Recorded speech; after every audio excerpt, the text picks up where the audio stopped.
दिल्ली का सफदरजंग अस्पताल, corona virus के एक संदिग्ध ने अस्पताल की छत से कूदकर खुदकुशी कर ली। महाराष्ट्र के कोल्हापुर में एक शख्स की सिर्फ इसलिए पिटाई कर दी गई क्योंकि वो छींका था। दिल्ली में केजरीवाल ने कहा है कि जिन्हें घर में रहना है वो बाहर निकले तो गिरफ्तार कर लिए जाएंगे। और खुद पीएम ने 22 मार्च को जनता कर्फ्यू का ऐलान कर दिया है, यानी 22 मार्च को सुबह 7 बजे से रात 9 बजे तक घर से नहीं निकलने की सलाह। कुल मिलाकर अब देश में कोरोना वायरस को लेकर हाई अलर्ट जैसी स्थिति आ गई है। इस वीडियो में मैं आपको कोरोना वायरस महामारी से जुड़ी तमाम अपडेट दूंगा। साथ ही आज खास ये होगा कि इससे जुड़े कुछ शब्दों का मतलब भी समझाऊंगा। तो पहले अपडेट्स की बात। दुनिया भर में 2,25,000 से ज्यादा नए केस सामने आए हैं। भारत में भी मौत का चौथा मामला सामने आया है। पंजाब से ये मामला सामने आया है। अब तक देश से करीब 170 केस सामने आ चुके हैं।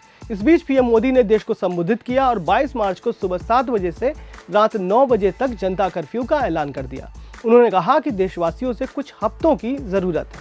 पीएम मोदी ने यह भी कहा कि खाने पीने के सामान या कुछ और ज़रूरी सामान को खरीद कर रखने की होड़ नहीं लगाएं। उन्होंने कहा कि देश में दूध, राशन, दवा की कमी नहीं होगी। सरकार तमाम कदम उठा रही है, सप्लाई कभी रोकी नहीं जाएगी, इसलिए जमाखोरी न करें। बता दें कि पिछले 1-2 दिन से ऐसी खबरें आ रही हैं कि लोग ज़रूरी सामानों को बड़े पैमाने पर घरों में जुटा कर रख रहे हैं। अब पीएम ने साफ कर दिया है कि ऐसा करने की कोई ज़रूरत नहीं है। पीएम मोदी ने बताया कि इकोनॉमी पर भी कोरोना वायरस का असर पड़ रहा है। अब सरकार ने कोविड-19 इकोनॉमिक टास्क फोर्स का गठन करने का फैसला किया है। टास्क फोर्स हालात का जायजा लेकर फैसले लेगी। टास्क फोर्स तय करेगी कि आर्थिक मुश्किलों से निपटने के लिए सुझाए गए कदम अमल में लाए जाएं। उन्होंने देश के कारोबारी और उच्च आय वर्ग के लोगों से अपील की है कि जो भी एम्प्लॉय उनके यहाँ काम कर रहे हैं उनके आर्थिक हितों का ध्यान रखा जाए, वर्क फ्रॉम होम की सुविधा दी जाए और वेतन न काटा जाए। अब आते हैं आज के खास टॉपिक पर, यानी corona virus dictionary.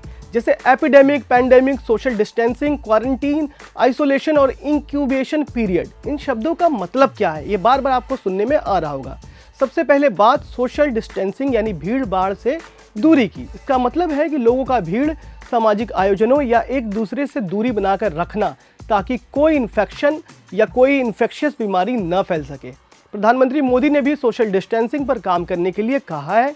PM Modi ने कहा है कि घर से ही काम करने की कोशिश हो, जितना संभव हो ऑफिस का काम घर से ही करें। हालांकि उन्होंने ये कहा है कि मीडिया की सक्रियता जरूरी है। एपिडेमिक यानी महामारी, किसी बीमारी का प्रकोप जो बड़े इलाके में फैल गया हो, यानी बड़े पैमाने पर फैली बीमारी को महामारी कहते हैं। पैंडेमिक एक वर्ड है, यानी वैश्विक महामारी, महामारी जो कई देशों या महाद्वीपों में फैल गई हो, जिससे आमतौर पर बड़ी तादाद में लोग प्रभावित हों।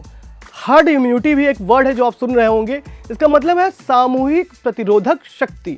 जब पर्याप्त लोगों में किसी वायरस से संक्रमण के बाद इम्यूनिटी डेवलप हो जाती है तो उसका प्रसार भी कम होता है, क्योंकि वो अब बीमारी के वाहक नहीं होते। अब एक वर्ड सुना होगा, बहुत बार सुना होगा, क्वारंटीन।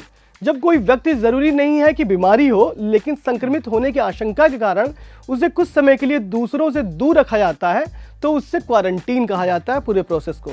आइसोलेशन एक वर्ड है, यानी अलग थलग करना। जब बीमार लोगों को स्वस्थ लोगों से अलग किया जाता है ताकि उनमें बीमारी ना फैले तो उसे आइसोलेशन कहा जाता है। इंक्यूबेशन पीरियड, किसी वायरस से संक्रमण के कुछ समय बाद रोगों के लक्षण सामने होते हैं। संक्रमित होने और बीमारी के लक्षण दिखाई देने के बीच का जो समय है उसे इंक्यूबेशन पीरियड कहते हैं।